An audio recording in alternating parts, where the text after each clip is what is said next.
My friends, tonight we're going to build a scenic base for this Panzer II, but it's not gonna be a regular everyday base, it's gonna be a Scorched base. This tank is situated somewhere on the Eastern Front in 1942, and scorched earth was a tactic commonly used by the Soviets. They pretty much burnt everything left behind. I felt like that would make for an interesting scene, so let's give it a look. As always, I started with a simple paper sketch which helped me with some basic measurements. I've got the EPS foam on my rudimentary hot wire cutter from eBay. This grey EPS foam is just what I was looking for. It has almost no visible texture and it's also pretty tough, which means it's perfect if you don't enjoy making walls for your bases from wood or plastic. It can be just painted as it is, with black or any other color. After a quick check if everything is in order, I proceeded to carve the terrain. As I said, the foam is very strong and having a blunt knife doesn't help at all. So instead I decided to employ the foam cutter again. I had to be very careful because it's easy to cut too much and then there's just no way to go back. So it's better to take our time and slice it in thin sheets. My intent is a dirt road on a mellow hill with a lowered and raised corner. Pretty much the same thing I've been doing with all my bases so far. But this time I have a reference photo for it, as you'll see later. The wire will leave us with a very uneven surface, so I had to make some finer adjustments with a knife. Knives. Yeah, if the foam was already tough, carving it with the heat made it even harder. Now it has something like a molten crust on top. But after about 20 minutes of cursing and carving, I was able to make the road section straight enough. At least to a point where the tank wasn't levitating above the ground. I also carved some ruts and deep track marks. I think this seems pretty good so far. I wanted to make another small compact base so it would fit into my display case. Small bases have one huge advantage. We can focus more on the small details and there's not that much work to be done compared to, let's say, 2x2 meter diorama with 20 buildings and a skyscraper. Moving on, it's time to sculpt the actual terrain. For this I absolutely love to use air drying clay. PVA glue will help it to adhere to the smooth foam surface, and in fact it'll also make it easier to sculpt as it somehow softens the clay.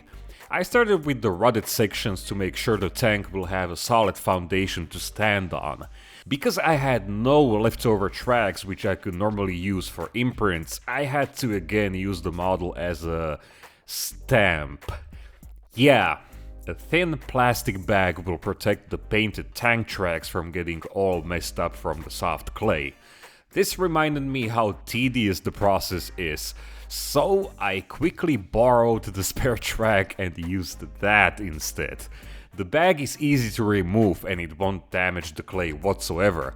The only small downside is that the imprints will have a rather soft detail, but it's the best I could do with what I had.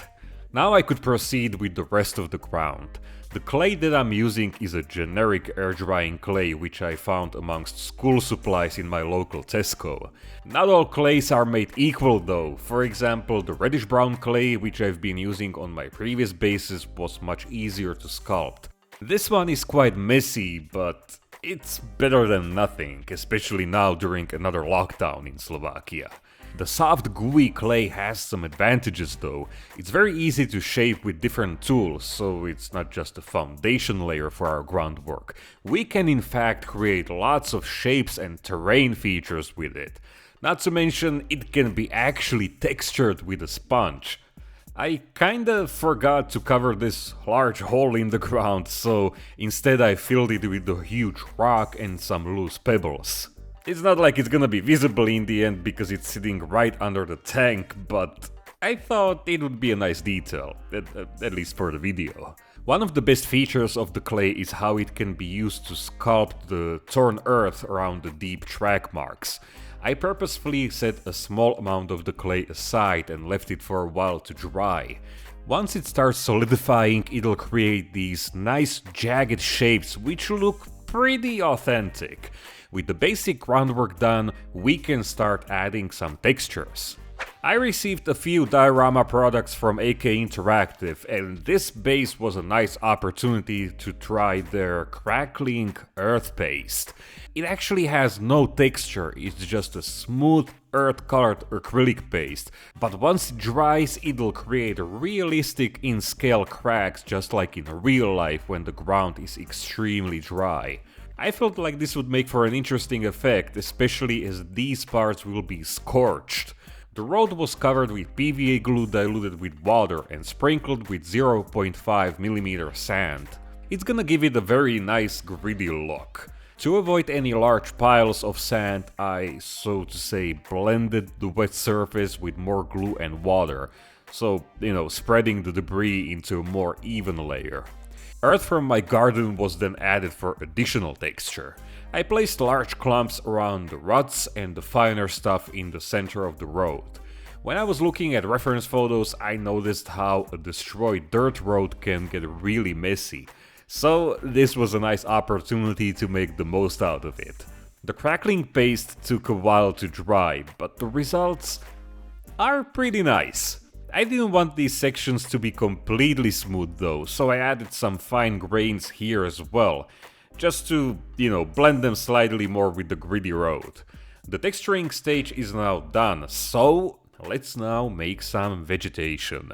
The first layer will be trampled and burned grass. Cutting a dried sea ball is a great way to get tons of randomly sized and irregularly shaped stalks. I mean, who needs static grass? Just like any other thing you might sprinkle over the ground, sea ball also needs some diluted PVA glue. As I was applying it, I suddenly realized that this is just not a one-off technique that's gonna work for burnt grass. It actually looks super cool everywhere, especially when combined with some tufts or some taller grass. You'll see what I mean as soon as I start painting it. I already mentioned static grass, but this time I used it in a different way. Instead of using an electric applicator like all the times before, I grabbed a large chunk of it and after dipping it into undiluted PVA, it pretty much turns into a grass tuft which can be planted in the ground. I saw some very disheveled grass tufts in reference photos and this replicates them pretty well in my opinion. The result isn't so neat like with static grass applicator, it just looks more random and natural, but of course it's only viable in small amounts like in this case. I mean, I found some use for the applicator as well. There was a spot in the reference photo with short grass standing straight up, but it was completely burned. It's kinda interesting, when you're closely following a real-life photo, be it something you found on the internet or some random picture you might snap outside, you'll find so many interesting shapes, textures and patterns. So, if nothing else, this base will be at least a nice learning experience. Long stalks were made from paintbrush bristles, and these are obviously very long and all the same length. So after planting them in the ground, I did some trimming with scissors. And of course, a few seafoam twigs found their way into this project as well. One of the interesting things about burned ground is that a surprisingly large amount of trees survived the fire without any harm, even small saplings like these. I also made sure to add one golden weed because photo etch plants are expensive, but the base is now gonna have higher street cred with some bling. The last detail consists of all the fallen brothers which didn't survive the fire. These are made from some dried roots and just like everything else, they are fixed with PVA glue. With the groundwork being finished, I wanted to make the foam sides, which are already pretty smooth. I wanted to make them even smoother by brushing some undiluted Mr. Surfacer. As it turns out, it was a total disaster struck moment, because the primer started melting the foam. Yeah, whoops. I was able to fix the damage to some extent with sanding, but it's still gonna be there, so yeah, at least we learned something new today. Okay, everything is in place and we are ready for painting. Here's the reference photo, by the way. This is actually how I often find ideas. But before we continue, I know that I've promised you something. Something like 2 or 3 figures. Yeah, about that. My plan was to try painting plastic figures. I remember Dragon being the hot stuff when I was younger, and I thought it would be a nice experiment to, see how they hold up against the resin ones. When we look at the sprues, they don't look bad, like not bad at all. I'm sure everyone is familiar with plastic figures and that you actually have to build them from several parts. They also require more cleanup, but to be fair, this is oddly satisfying, especially when you're removing the seam lines and filing all the folds and recesses. And for the most part, they look pretty good, of course, but it's just for the most part. I mean, when I assembled these two guys, I was disappointed, to be honest. Their poses are stiff and unnatural, and yeah, their gear just looks like glued on, if you catch my drift. I didn't realize they'd need some re-sculpting and some modifications. It's something I didn't plan for, and honestly, I don't even feel like that's something I'd be interested in, at this moment at least. So, unfortunately, the base will have to do without them. I'm very sorry. I mean, I had the best intentions, but this was I wasn't feeling motivated at all. But okay, pinky promise, my friends. Next time, there will be figures. Look, I already bought them. It's definitely gonna happen, okay? So, let's just go back to the base. As always, a dark primer is a good start for any type of terrain. It's gonna add some depth and fake shadows around tight places, such as between the grass tufts, for example. Not to mention it'll unify all the different materials, and as such, the paint will be adhering to one consistent type of surface. Spraying it on the exposed foam is okay, it's just the brush application that's gonna destroy it. I actually went over them one more time with black primer, so the final brush painting with acrylics would be easier. The ground already looks pretty scorched enough, if I do say so myself, but then we wouldn't have any fun with it. All the vegetation on this base will be dry, no happy green tones whatsoever. I haven't done dry grass before, so this was as good time as any to finally give it a shot. Dark yellow from Tamiya is a great color for this, and yeah, it's the same color we would normally use for German yellow. The ground was painted using the same colors like I used on the tank. It's a quite boring base coat if you ask me, but at least we'll be able to make the most out of it with enamel washes. The burned grass was sprayed with German grey. Then I added some highlights here and there by adding white to the grey. It's kinda funny how grass can be painted with German colors, like German yellow, German grey. What's next? Oxide primer. And finally, the charred ground around it was sprayed with a greyish brown. Burnt ground usually has a dark brownish color, so not only will this take care of that, but it's also a good base coat for the ashes, which we'll add later. So, anyway, this might be the weirdest base coated vignette I've done so far, but it's just a base coat, which means now begins the real fun. Enamel earth washes are in my opinion the most effective and most efficient way to paint groundwork. Their low surface tension means they'll flow effortlessly around every detail on the gritty surface. I really enjoy working with the so-called wet blending method, which means we don't have to wait for the first layer to dry, but instead, while it's still soaking with enamel thinner, we immediately add the second color. I like to create the first pass with random stains of lighter and darker tones in order to obtain some variety, and then the second pass is more controlled. I'm purposely not saying layer, because this is still one layer, and so the second pass is more focused on bringing out the terrain features. Lighter dry tone on the raised parts and a darker tone into recesses. Ruts were flooded with a dark color. It's not like I'm trying to make them completely muddy or anything, I'm just sort of matching them with the tracks on the tank.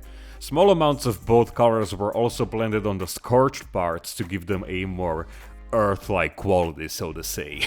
And then I went back and added even more dark earth into the ruts to make them, noticeably darker than the rest of the road. Again, sort of defining them, adding more visual interest. And as you can see, a few enamel washes can do a lot of work. And the best part is, it's very easy. Groundwork is just a large canvas where you can experiment and just mess around. It's essentially like adding mud to a tank, but infinitely easier. Now it was time for some detail work with acrylics. The dried grass in my references had a much lighter color, so I gave them some highlights, so to say, with a buff paint. Painting grass with the brush is pretty easy, however the paint must be slightly thicker, otherwise it will act as a wash. This is super useful on the trampled grass as well, which sort of blends in with the ground, but this way we can make it stand out nicely. I also made sure to pick out some of the larger stones with different grey and tan colors. It doesn't take too much time despite how it looks, and it gives the groundwork a lot of visual detail. Just a few minutes of brush painting and the road looks a lot busier. Now going back to enamels, I added even more highlights with rain marks effects. We can often go back and forth until the result looks just right, but nothing adds more volume than a dark brown pin wash. This is a technique which I'll be using more in the future because it really does wonders, especially when there's loose scatter or grass on the ground. This is why I was so stoked about it in the first place, but be careful because it's very easy to overdo. Now we're gonna go back to acrylics. Yeah, I know I'm jumping from one thing to another, but don't worry, we're almost done. So going back, I added even more highlights to the dried grass with pale sand. Just on the ends though. And all the desolate, disintegrated vegetation was painted with black. Then some middle tones with a dark grey. Then a highlight with light grey. And finally some ashes with very light grey, almost white. And then back to enamels again. Yeah, I know it's chaotic, but bear with me. This is like the first time I'm creating something like this, so I don't have any by-the-book, step-by-step guide on how to do it efficiently. But okay, I'm gonna put all the enamel bottles aside, for real this time. And instead, I'm gonna need something I hoped I'd never use again. Pigments. But okay, old grease is a dark grey pigment with a little touch of brown, which is perfect for our needs. And white, well, that's too white. So I had to mix it with a little amount of old grease to get a light grey ashen color. The application is very simple actually. I just loaded the brush with a large amount of pigment and tapped it like a cigarette so it would fall down on its own. It's very straightforward. However, I'd highly recommend to apply less and then add more if needed. Pigments in general are very hard to remove, and trying to wipe them away would just leave a huge mess. I held them in place with enamel thinner, no pigment fixers or anything. Mainly because I don't have any anymore. I just loaded a large amount of thinner, touched the ground and let the capillary action do the rest. This way I wouldn't manipulate the pigment particles in any way. Large amount of thinner takes a while to evaporate, so I sped it up by blowing air from my airbrush over the surface, and of course in post-production as well. And then I repeated the application wherever I felt it was necessary.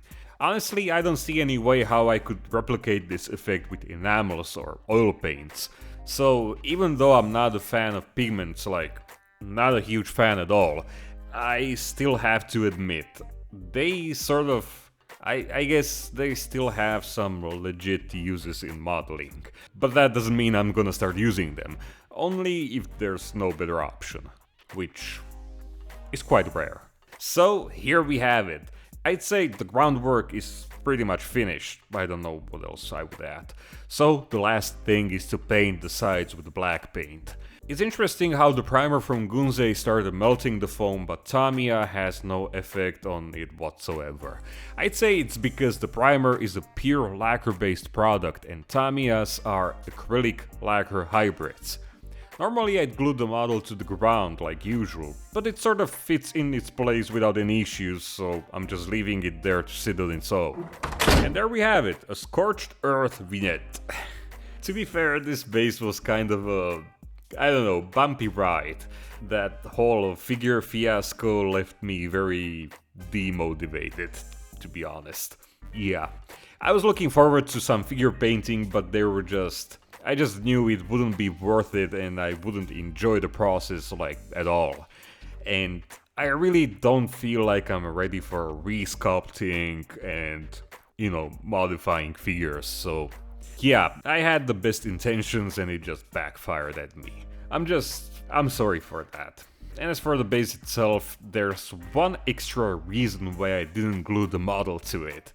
While I'm very happy with the result, I mean, the scorched ground turned out pretty well, I think, and the road section might be actually the best piece of terrain that I've done so far. The model just doesn't fit in. I don't know, I'm not overly bothered with it or anything, but there's just something that, you know, doesn't sit well with me. But hey, at least we have another model off the workbench, and that means time for another project.